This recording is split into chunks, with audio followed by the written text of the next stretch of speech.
Henry Thomas Joseph Hibbs, better known as Harry Hibbs, was an icon of traditional Newfoundland music. At 19 years of age, after the death of his father, Harry became the breadwinner for his mother and younger brother Marty. Harry headed for Toronto to find work to support them and himself. Once there, he was employed at various manufacturing facilities. At one of these plants, he suffered a life-changing accident that left Harry with both of his legs crushed. For the next 2 years, as he convalesced, he was unable to do strenuous work. Harry's musical talent came from his father, an accomplished fiddle and accordion player who taught Harry to carry on the family tradition of performing Irish music. In 1968, Harry, while still on crutches, was invited to play at a function for expatriates living in Toronto after the mass exodus of 1966, when the ore mines closed down and the majority of residents fled to the mainland. The event was a huge success, and the then unknown young man with the button accordion was asked to be the center attraction for a Newfoundland club, the Caribou, soon to be opened in Toronto. Harry was signed to ARC Records, and his first album was released featuring his hit song, The Black Velvet Band. A weekly television show followed, At the Caribou, starring Mr. Harry Hibbs, and he went on to appear on many iconic programs such as The Tommy Hunter Show, Sing Along Jubilee, and Don Messer's Jubilee. His brother and manager Marty met with a TV producer, Manny Pitson, and created the Harry Hibbs TV show. Harry went on to record 23 albums, several of which went gold. He opened his own nightclub, the Conception Bay in Toronto, in 1978, and for the next decade, Hibbs established himself as a prominent Canadian recording artist, touring Canada and the East Coast. On December 21st, 1989, Harry died of cancer after a brief hospital stay. To this day, his legacy lives on. There are several awards in his name, including the Harry Hibbs Award for Perseverance. In 2005, Harry received the Dr. Helen Creighton Lifetime Achievement Award. Harry Hibbs Returns, a live theater show about his life and times, is a mainstay of Rising Tide Theater in Trinity, Newfoundland. Ladies and gentlemen, from Newfoundland's Burin Peninsula, he's a gifted musician who at the age of 11 received a record player and a box of traditional LPs, including Harry Hibbs, from one of his uncles, and immediately developed a love for the button accordion. He has since recorded and played throughout Canada, Ireland, Scotland, and the majority of Marystown kitchens and sheds. Please welcome Ryan Baker.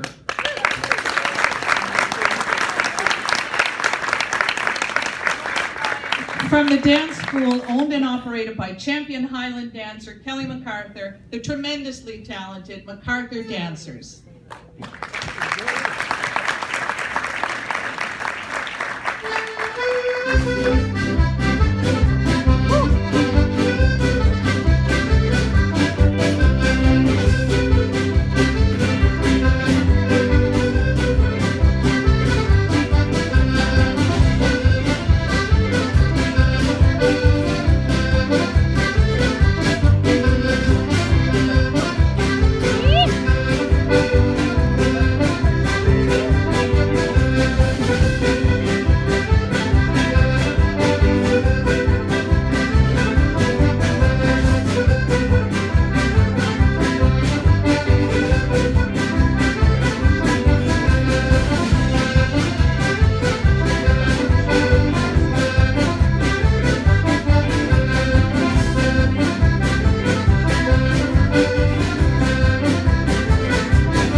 Right on. That was great.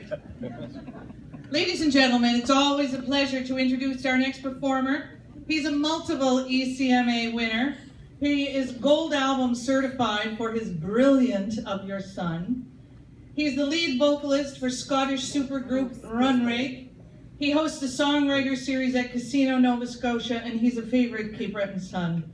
I'm not gonna lie to you, I've always had a bit of a thing for him. So have you. Ladies and gentlemen, please welcome Mr. Bruce Guthro.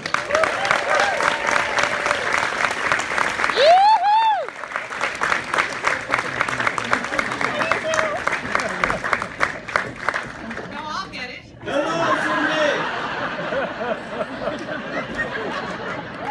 I'll see you later, honey. See you, darling.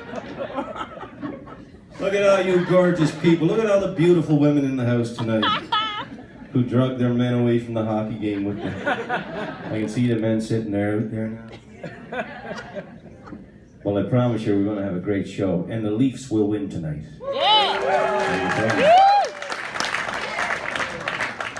I am Bruce Guthro. It's my honor and pleasure to be here tonight, if nothing else, as the object of Bette MacDonald's fantasies. I've heard it from a good source that Maynard fantasizes about me as well. And I'm going to tell you a little secret. You know, I wasn't born into all this good talent and good looks. I just wasn't. I had to work for it. I had to work for it in pubs like Monty's Tavern from Sydney Mines, the Main Event from Glace Bay, and Steel City right over the road here, and Ashby friggin' Legion. I played them all.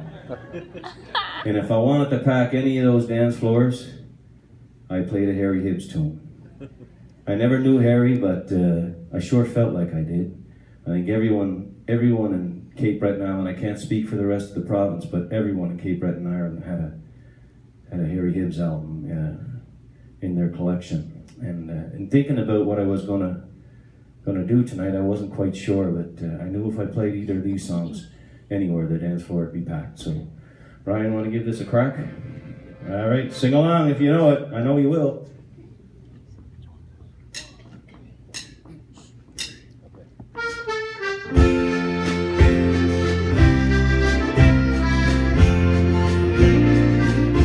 Between two trees, there lies a story true, that I will tell to you. Was there that I first fell in love with you? Your hair was gold, your eyes were rose so blue.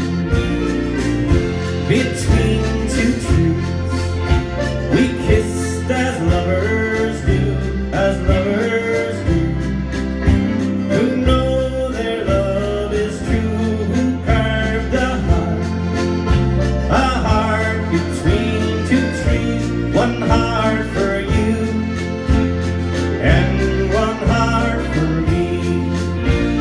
Let her go, Ryan.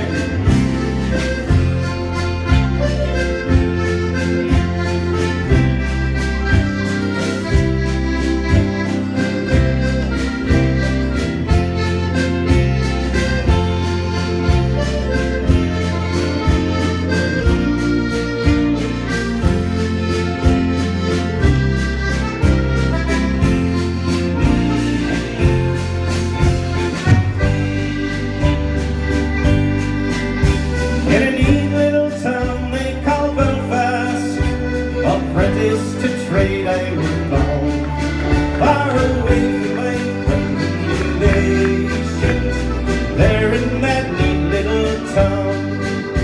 A sad misfortune came o'er me, that caused me to stray from the land, far away from my friends and relations, betrayed by the black velvet band. Here we go. And her eyes, they shone like the diamonds, you'd think she was queen of the land. And her hair hung over her shoulders, tied up with a black velvet band.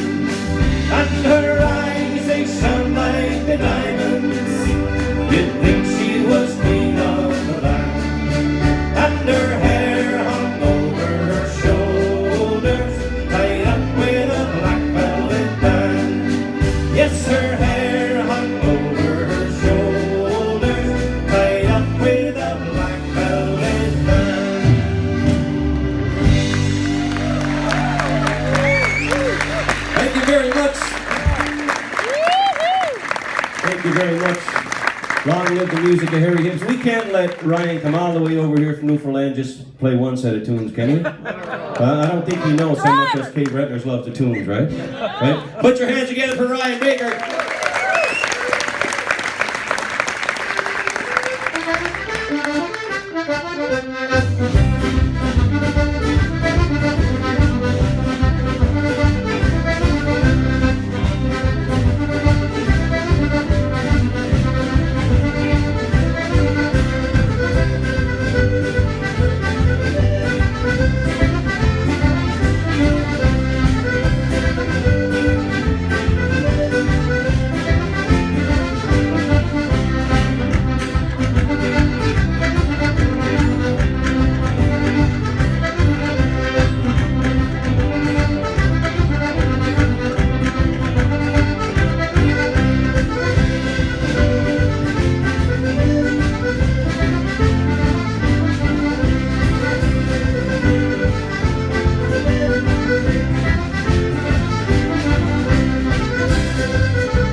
I want to get Chris Roberts from Casino, Nova Scotia to come up and present, and on receiving on behalf of the Hibbs family, please welcome to the stage Russell Bowers.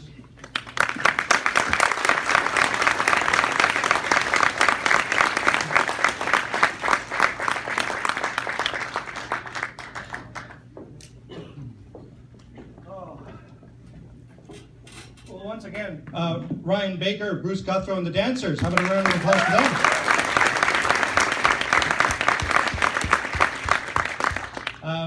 When Harry got the Helen Creighton Award at the ECMAs a few years ago when we were in Charlottetown, this was kind of serendipitous, but Maynard was the host that night as well.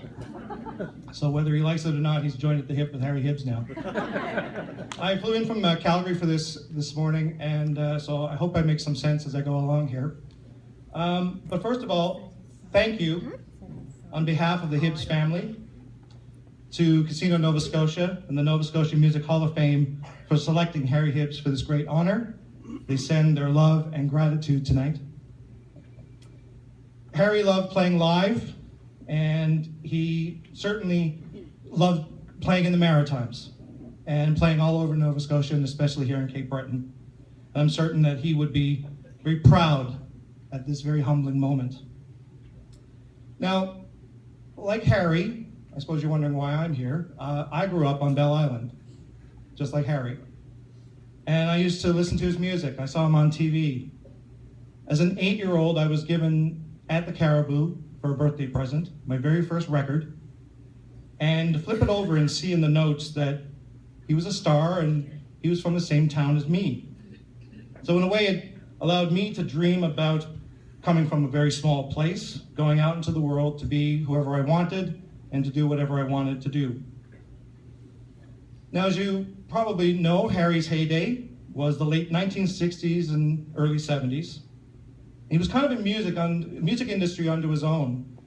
They would bring in boxes and boxes of Harry Hibbs records, and they wouldn't even put them in the shelves. People would just line up at Woolworths and just buy them right out of the crates. Bruce Coburn's manager, Bernie Finkelstein, once told me, "We didn't know how Harry was selling so many records, but we all wish we were as well." So, from those small beginnings for me, I grew up to be an arts journalist and an artist, and I've been doing that for 30 years with CBC Radio. And it's very important that those of you who are here tonight are here, because we shouldn't take things like this sort of ceremony for granted. Because what we do here is about music and it's about our culture. I want to take you back just briefly to the late 60s of Newfoundland. There was a movement to erase the identity of Newfoundlanders. Think about that. They want us to get rid of our accents, our language, be more Canadian. Now think about what you know today about people from Newfoundland and Labrador and consider that we almost lost that. And then in 1969, in Toronto of all places, comes this guy whose thing is, he's a Newfoundlander, singing Newfoundland songs. And all that talk of wiping out an identity erased. Harry was one of us, and he was a star up in Toronto. He was Peter Zosky's favorite musician at the time. He made several appearances on CBC Radio and This Country in the Morning with Peter. Sure, they used to make Newfie jokes about us at the time, and sure, they spray painted Newfie Go Home on the sides of businesses. But Harry, he was one of us.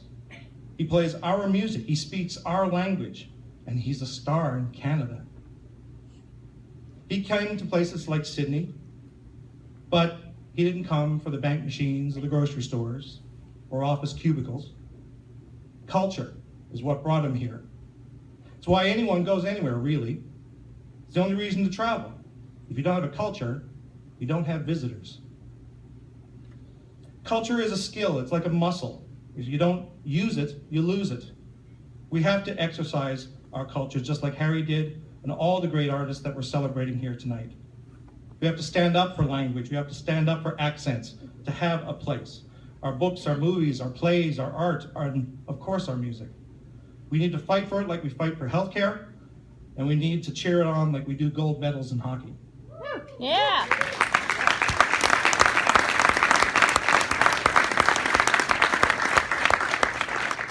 I live and work in Calgary, and I've lived and worked in Western Canada, BC and Alberta, for the better part of the last 20 years. Trust me, we don't have nights like this. And thank you so much for coming and being part of this night. And I thank you not just for including Harry Hibbs in this Hall of Fame, this Hall of Culture. I thank Casino Nova Scotia, I thank Music Nova Scotia. I thank Nova Scotia and all of Atlantic Canada for having this Hall of Fame. For remembering Harry Hibbs, Natalie MacMaster, Ken Tobias, Jean McLelland, and Joella Folds.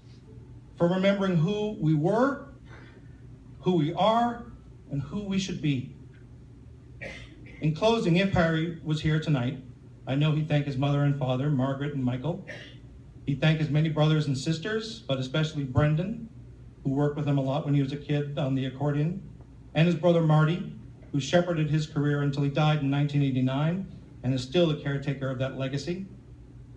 I want to thank Harry's former bandmates, Fred McKenna from Fredericton, New Brunswick, Johnny Burke from Rosaireville, New Brunswick, Terry Hines and Roddy LaPrere from Stephenville, Mel Coyne from New Waterford, as well as Brian Barron, Bob Lucier, and Glenn Reed.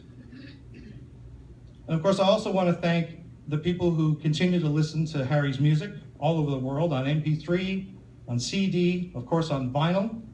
I want to thank our label Unidisc Music for keeping Harry's music in the shops. And I wasn't going to do this, but then someone from the casino said you should probably mention this. Tonight we're releasing a brand new Harry Hibbs record. And thanks to recorded audio tape, there's all kinds of treasure troves out there. So we have cobbled together some of the songs that he recorded on his TV shows over the years. And it's out tonight on CD Baby. It'll be on iTunes soon. And it's called Songs from the Harry Hibbs Show. And I hope you enjoy it. And as a personal note, thank you for inviting me here tonight. Thank you for making me part of this evening. I'm so honored to be here. And thank you, Sydney. Thank you, Nova Scotia. Thank you, Atlantic Canada. Good night.